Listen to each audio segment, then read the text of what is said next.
ہم نے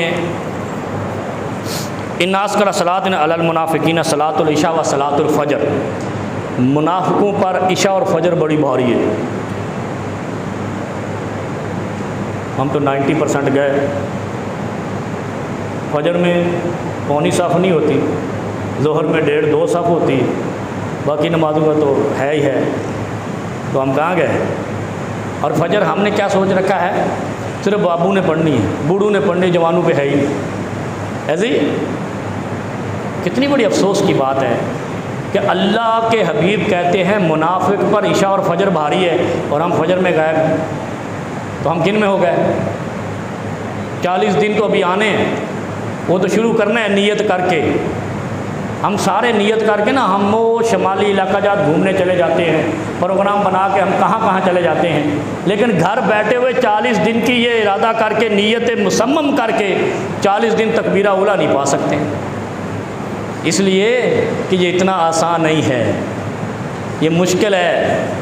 عمل کی پابندی اور اللہ کے ہاں اس میں پھر کئی فتنے نکل آتے ہیں، کیونکہ دل اگر منافقت سے اٹا ہوا ہے، دھوکے، فراڈ اور جھوٹ اور ملاوٹ سے اور بددیانتی سے بھرا ہوا ہے، توفیق ہی نہیں ہوتی۔ بعض لوگ آتے ہیں، میں نے انہوں نے کہا قل هو اللہ احد پڑھا کرو 3 دفعہ، وہ کہتے ہیں یار پتہ نہیں کیا بات ہے، زبان سوکھ جاتی ہے، حلقے بوجھل ہو جاتے ہیں، کیا ہو جاتے ہیں۔ میں نے کہا دیکھا نا، دل میں شرک کیا داغ ہوں گے تو قل هو اللہ نہیں پڑھی جائے گی، پوری سورت قل هو اللہ صرف نہیں۔ بعض لوگ یہ بھی آتے ہیں قل هو اللہ احد بس اتنا نہیں، پوری سورت ہے یہ سورت اخلاص ہے۔ اخلاص کسے کہتے ہیں پتہ ہے آپ کو؟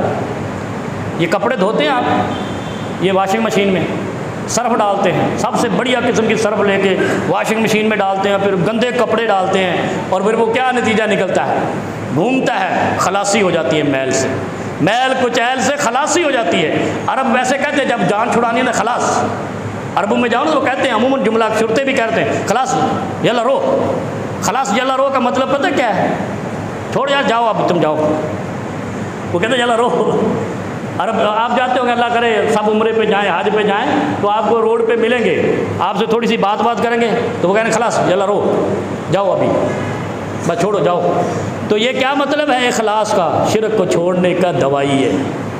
قل هو اللہ احد دل پہ لگے ہوئے شرک کے داغ کو دھونے کی دوائی ہے، صرف ہے یہ۔ اخلاص آپ کو خالص کر دے گی، میل کچیل سے، شرک و بدعت سے اور ملاوٹ سے اور جھوٹ سے اور گناہوں سے اور برائیوں سے آپ کے دل کو دھو کے کلین کر دے گی۔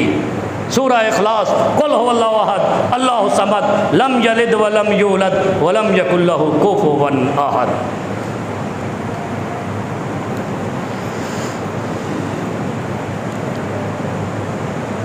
فجر اور عشاء منافق پہ بھاری ہے، ایسے ہی بتایا نا الناس کا صلاۃ۔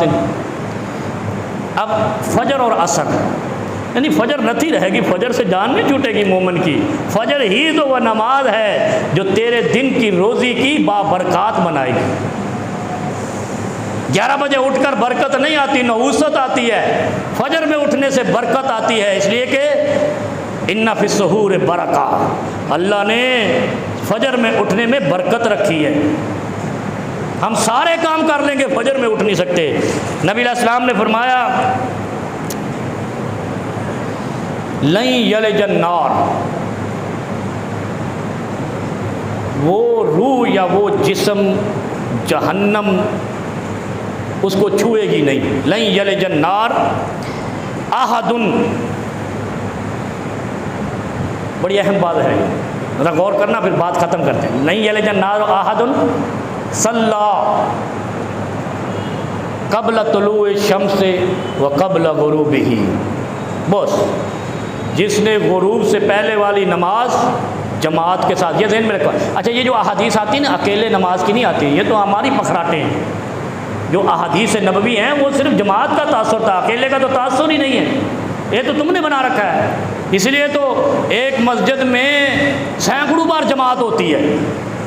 عرب میں چلے جاؤ نا، جہاں 2 بندے کھڑے ہوتے ہیں مسجد میں آ کر جماعت کراتے ہیں، اور ہمارے ہاں 10 بھی ہو جائے تو اکیلے اکیلے پڑھ رہے ہوتے ہیں۔ تہذیب ہی نہیں ہے۔ بھائی آئے ہو مسجد میں، وضو کیا ہے، چل کر آئے ہو، اتنے قدم نیکی لی ہے، آ کر دوسرا نمازی ڈھونڈو، ساتھ ملاؤ، جماعت کا اجر لے لو، کیونکہ اسلام میں نماز کا تاثر جماعت ہی ہے، اس کے علاوہ نہیں ہے۔ اور یہ جو جتنی حدیث آئی ہیں یہ جماعت کے بارے میں، اکلوتے کے نہیں ہیں۔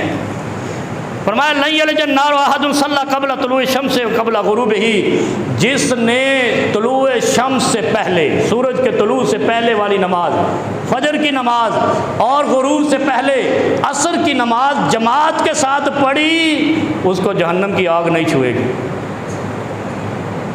اور فضیلت کیا چاہیے، کیا مشکل ہے اس میں؟ آج کل تو اتنے لمبے لمبے موبائل رکھے، الارم لگاؤ، فجر کے لیے اٹھ جاؤ۔ عصر کی تو دنیا جاگ رہی ہو، عصر میں تو کوئی سوتا ہی نہیں ہے۔ عصر اور فجر کی نماز جماعت کے ساتھ جو بندہ مواظبت کرتا ہے، ہمیشگی پنکچویلٹی دکھاتا ہے، اللہ اس پر جہنم کی آگ حرام کر دیتا ہے۔ اور کتنی سہولتیں چاہیے ہمیں، ساری سہولتیں چاہیے، کام ایسا کرنا کون ہے۔ اور دوسری حدیث کیا ہے؟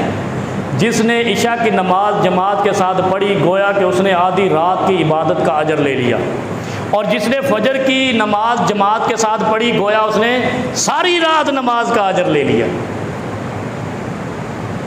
فجر اور عشاء بھاری ہے کس پہ؟ منافق پہ۔ اور فجر اور عشاء کی فضیلت دیکھو، عشاء کی نماز جس نے جماعت کے ساتھ پڑھی، آدھی رات کے نمازیں اور نوافل اور تلاوتوں کا اجر اس کو ملے گا، یعنی آدھی رات اس کی عبادت میں لکھی جائے گی۔ اور جس نے فجر کی نماز جماعت کے ساتھ پڑھی، اس کی پوری رات عبادت میں لکھی جائے گی۔ ایسے ہی نہیں نبی علیہ السلام نے فجر اور عشاء کی اتنی فضیلت بتائی، اس کے یہ وجوہات ہیں کہ اگر آپ نے فجر میں اٹھے اور فجر کی نماز جماعت کے ساتھ پڑھی، اچھا یہ اکیلے پڑھنا والا جو ہے نا رواج، یہ رواج ہے، یہ سنت نہیں ہے، یہ ذہن میں صرف مجبوری میں ہو سکتی ہے اکیلے کی، جبری ہو سکتی ہے اکیلے کی، شوقیہ نہیں ہے۔ اٹھنا بھی ہے پھر بھی 5 منٹ لیٹ، تو 5 منٹ پہلے الارم کیوں نہیں لگاتے؟